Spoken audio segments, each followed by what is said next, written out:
How to view your own story on Snapchat. This is very straightforward and simple to do. So what I'm going to do to demonstrate this is I'm just going to record a quick story.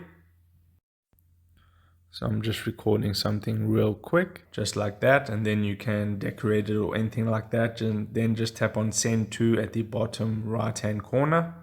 And then you want to tap on my story. So it's right over here. Then just send it. And as you can see, it has now been sent. So to actually view that story that I just created, I'm going to tap on my Bitmoji icon at the top left-hand corner.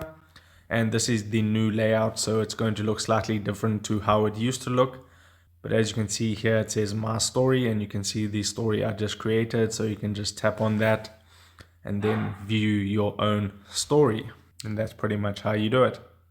So that is how to view your own story on Snapchat. If this video helped you out, don't forget to like this video and subscribe down below. And I'll see you in the next video. Take care.